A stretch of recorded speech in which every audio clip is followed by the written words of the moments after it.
I just mixed a new batch of my morning drink, which consists out of the following ingredients.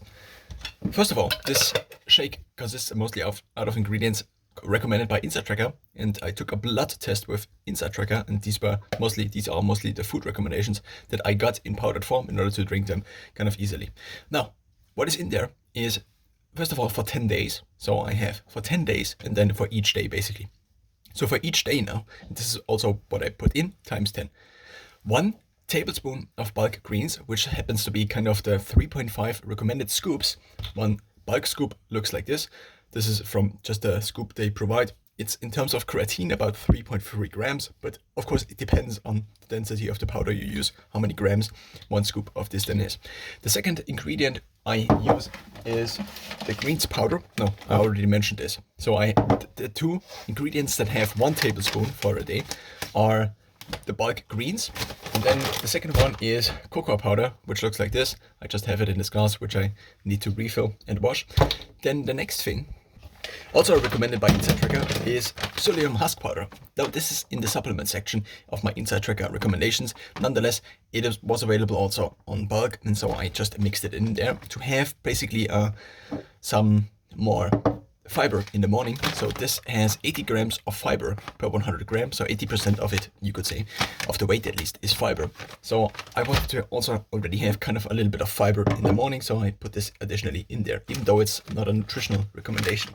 The next thing then is flaxseed. So InsideTracker recommended 4 tablespoons of flaxseed in a given day. If you take a look at the macros of flaxseed, then we have 10 grams of fat. We have 35 grams of protein and 42 grams of fiber also, but also 6.5 grams of carbohydrate. What InsideTracker recommended was the 4 tablespoons. I now bought this, and I just take the minimum recommendation, which is 1 heaped scoop, which is approximately 5 grams. So it seems to be, in terms of the density, similar to the creatine, which would be 3.3 grams. Now, additionally, what I put in there is egg powder, which you can kind of still see here. Now, the egg powder is mostly to replace my otherwise egg intake. This is what it looks like, and it's just eggs. It's not just the white of the eggs, so it also has the fat in them. So if I buy 1 pack of eggs at the grocery store, then these cost me €2 per 10 eggs, and this here is 500 gram, and 100 gram is equal to 8 eggs. So if I buy a bag of these, it's equal to basically 4 10 packs of eggs, which is then the same cost. And so this bag cost me €8, and 4 times a 10 pack of eggs cost me also €8. Now I put this in to basically also have eggs already in there. In part also maybe a little bit of the egg protein. The egg protein seems to be more bioavailable in this here compared to even cooked eggs, I think, or it is kind of the same. But the benefit is that I don't have to cook the thing. So then in a given day, in the morning, take this. This is just a little bit dirty from the shake I just drank. Then I take 2 heaped scoops out of this here, which then is approximately kind of the doses I need. And then additionally, I take whey protein powder. And the whey protein powder seems to be the thing that works the best. And I also figured out that this seems to work on strength training, as well as on resistance training, as well as on sprint or interval training days. So I then take 2.5 scoops of this, which is 57.5 grams of protein. So a scoop then looks like this here. And well, then I put it in here, and then I mix it. Additionally, in order to supposedly blunt the blood sugar response, not the blood sugar, but the insulin response, maybe both, or maybe it's just the blood sugar, I can't remember actually. So I have both lemon juice as well as apple cider vinegar. The lemon juice so both have kind of the same function, to slightly blunt blood sugar or insulin. I think it's blood sugar that is then a little bit delayed, one could say. So I put in a little bit. This has the benefit that it makes the whole thing a little bit sweet, especially the cocoa as well as the bulk greens make the thing a little bit bitter otherwise. And the lemon juice makes it taste like lemon, but then again, this has kind of a sweetness to it, which then means that, well, I can drink it.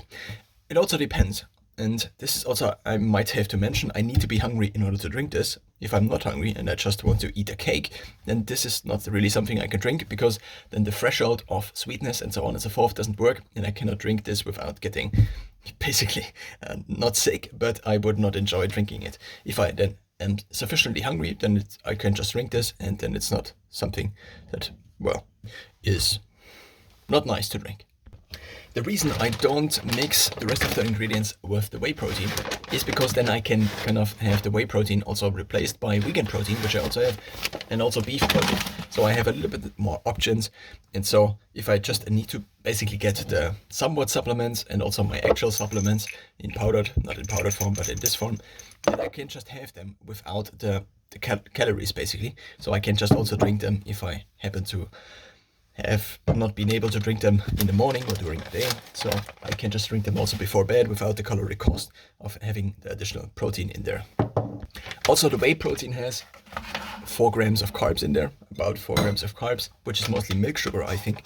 And so to avoid this in the evening seems to also sometimes be useful, depending on how much carbs I already had. With the shake then in total, I basically have some of the recommendations Inside Tracker had for me in store, and I also already have the first protein meal. So, and also this seems to work, and I tested quite a long time for something like this. I have a practical meal which does not longer take 10 minutes. Additionally, with kind of getting the ingredients ready and then moving them away again, and I can have it during the day. I can also have it during the day if I'm not here. I just have to basically take a little bit out of this and have it with me, or I just leave this out because, well, then I just don't have this, and just I have the whey protein, which I also have in my rucksack. And this allows me to basically also on resistance, so basically on no matter what I'm training on the day, this seems to kind of work as the first meal, and well, it does not leave me with cravings for pasta and something like this, which previously kind of happened sometimes with other iterations of this.